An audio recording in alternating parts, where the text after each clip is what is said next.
Very excited to be talking with Jared Martin and Kendall Aldridge from OnePitch. And I'd love to just start off by hearing a little bit about both of you guys and what you both are focusing on, what your day-to-day looks like at OnePitch. And if you could give us a little bit of the background on OnePitch as well, that'd be very helpful.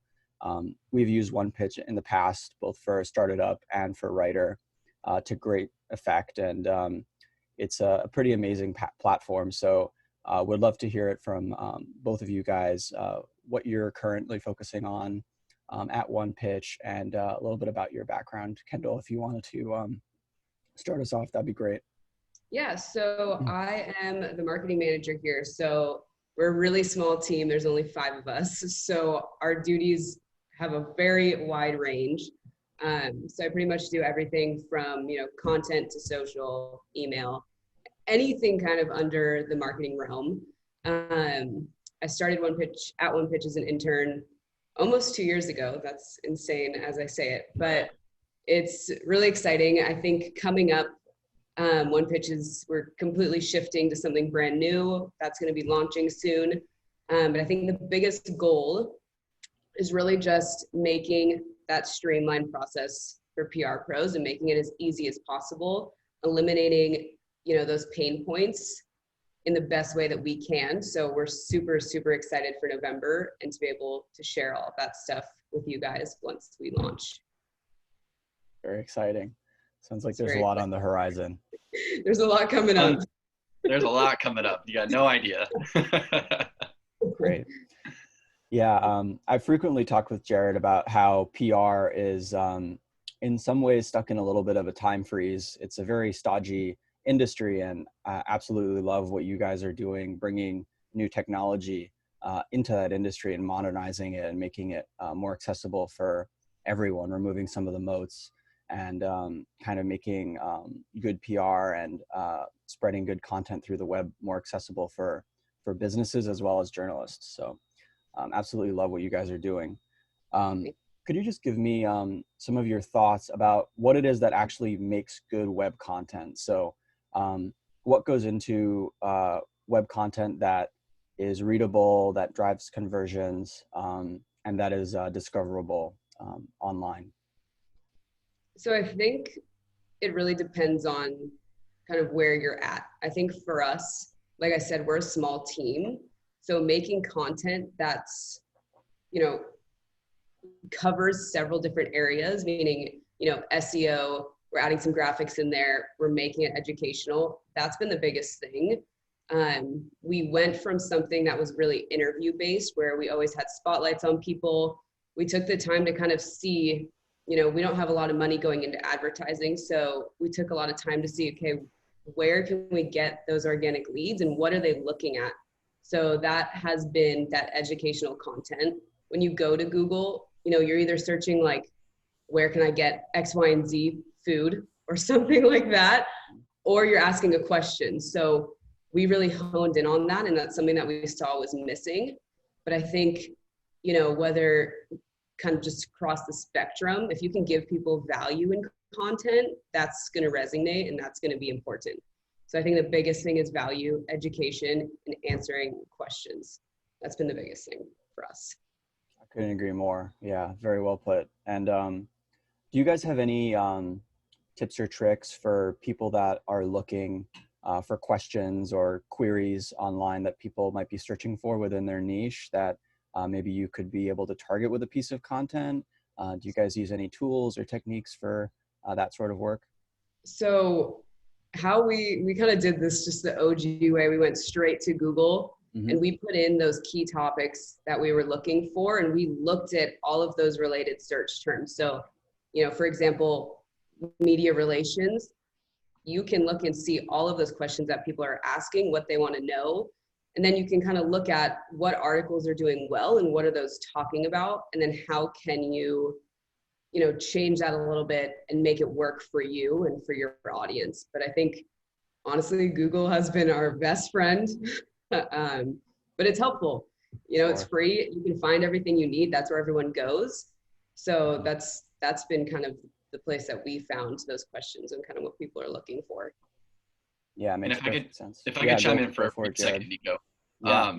What I was going to mention, Kendall definitely hit the mark in terms of how we kind of identified what to write about. One strategy and technique that we've really leveraged over the past few months has also been going to Reddit, going to Twitter, going to Quora, posting questions that we know people want to know the answers to, and kind of polling the audience, so to speak, to get them to provide some insights. And so our insights combined with those, we can create a post very easily, but it's also good content. People are interested to hear what others are doing and how they're doing it. So it's real tangible answers. It's not just, hey, here's a statistic from some well-known publication and you got to kind of interpret it in your own way. We're really trying to drive the narrative, but also, go to our audience and go to our community for some of those answers as well. Very cool. Yeah, I've seen what you guys have been doing with the Coffee with a Journalist series. I've been seeing a lot of that content, and it's really good. Some of the journalists that you guys interview are really insightful, and some of them we've actually had at events in New York. So I see some familiar names. So if you guys want to talk about that briefly, I'd love to just hear how that series came about and what you guys are trying to accomplish there. I think Jared, you have the background on how it came about more than I do.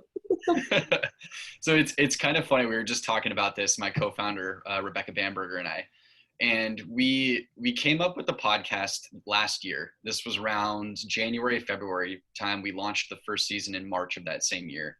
And this was right around the time where podcasts were really starting to grow in popularity. There were, the well-known ones that were out there, like How I Built This, of course, Joe Rogan. But that was really around the time where we saw a lot of brands starting to shift to that channel. And so we kind of just started it as a side project. We didn't really have a lot of high expectations, nor did we, think that we would hit 20,000 downloads within a year. And since that point, I mean, we've, like you've said, Nico, we've interviewed a ton of great guests. We've really tried to hone in as well, kind of similar to this whole content thing. What do public relations professionals and marketers and communicators want to know from journalists? What can't they find anywhere else that's not in their biography or that's not on Twitter? And that's really kind of how we've designed the interview format, is to ask these questions that you can't find anywhere else. We've had a couple of folks, not only tell us how much they enjoy the show, but even have told us, hey, I've connected with X journalist because I listened to your episode and I heard what they liked. And I was able to understand how to pitch them and how to really connect with them on just a personal level, not just a professional level. So like I said, our podcast, it's been one of our strongest marketing vehicles to date. I would say that's number one, even ahead of our blog content. And I think part of the reason is just, again, because we've been able to really get some really great guests on the show, folks who are really well known, not just within, the area of coverage that they have, but they might be well known on Twitter. So they have a really large audience. And really at the end of the day too, journalists are always talking about other people, but they're never getting to really talk about themselves. And that was another reason for us why we wanted to do this, is we're like, journalists have great stories to tell. We've all, at least most of us at the team, have been fortunate enough to sit down and talk with them individually and heard how compelling, they, or I wouldn't say compelling, but how difficult it is sometimes to do their job, but also how rewarding it is, and the different things that they get to experience. So if I could summarize it, again, we didn't really have a lot of expectations, but now that we've seen the results that it's provided us, not just with, leads, but again, proving the value of why we're doing it.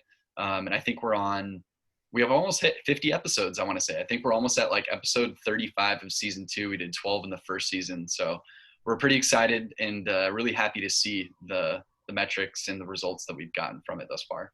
Yeah, congrats on all the success you've had with that. I'm not surprised at all, because you guys do a really good job diving deep into educational content and providing a lot of detail. And that's something that's, I think, intrinsically easy to do on a podcast, because it so often is long form. Certainly possible in written content as well. But people have come to expect that from the podcast format. So really, really cool that you guys have gone into that space. For people listening, I'd love to know your thoughts on what are some of the most common content mistakes. So where do people go wrong when publishing content online, and what are some easy ways that they can use to correct some of those errors? Honestly, I think for me, and this is something that we realized, but a huge thing is formatting. Formatting of how your blog looks, making it easy to read, easily digestible. I think that's something that we've really realized is people want to skim, people want to know where to look for what facts. And I think, when you have a blog that's just, one text, just straight block, no, bolding, I really think that formatting is huge. But I also think bringing in those key players in your space. So kind of like Jared said, when we go to Twitter and we ask those questions, a lot of those key people are answering back. And that just also establishes that trust. It establishes that relationship within the blog. People want to keep coming back. So I think when you can really bring in those people and put it in a way that's digestible and easy to look at, easy to read, that has value, that's the best thing. But I think a lot of people can write blogs and they don't have those people. It's not easy to look at, not easy to read. There's not other resources there. So that would kind of be my recommendation of what I've seen. Yeah, I couldn't agree more. Readability is huge. And both in terms of people being able to digest the content, and also search engines being able to quickly collect all the metadata they need from the content and really know, what it's focusing on. Thank you guys so much for your time and for everything that you guys are doing. Listeners can go and check you guys out at onepitch.co.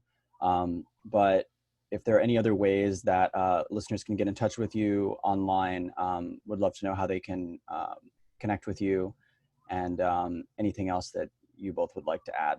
Certainly more than welcome. Our DMs on social are always open. We're always looking at them. So if you have any questions, you can always go there. We love getting them. It gets us really excited. So you can always go there. You can always email us directly. We love talking to people. We love talking in general. So we're always open for a good convo. Great. And I'll just add, again, our podcast, Coffee with a Journalist, you can find us on all the major podcasting networks. Every Tuesday, we launch a new episode. We put a blog out. We've got tons of great content about it. We do follow-up content, kind of rounding up some thoughts from journalists and things like that. So definitely give it a look if you're interested in learning more about journalists. And other than that, I think Kendall mentioned it before, but we're launching a brand new tool this November. So keep an eye out. We're going to be revamping the website pretty soon here. And then we'll kind of be creating a little countdown and creating some hype on social. So you'll start seeing some message coming out pretty soon here. Definitely. We'll keep an eye out for that. And really quick, before I let you guys go, the reason that I definitely wanted to speak to you both is because OnePitch is a great tool for building backlinks and connecting with journalists that are looking to publish content within your niche. And so we've certainly had great success getting stories published on some really, really quality publications and building those backlinks in a very natural, organic way. So for anyone that's interested, please check out OnePitch and make it part of your tool set and your arsenal for online content for sure. So with that, let both of you guys go. Really looking forward to the exciting news ahead, and hopefully we'll speak again soon. Thanks for having us, Nico. Appreciate it. Take care.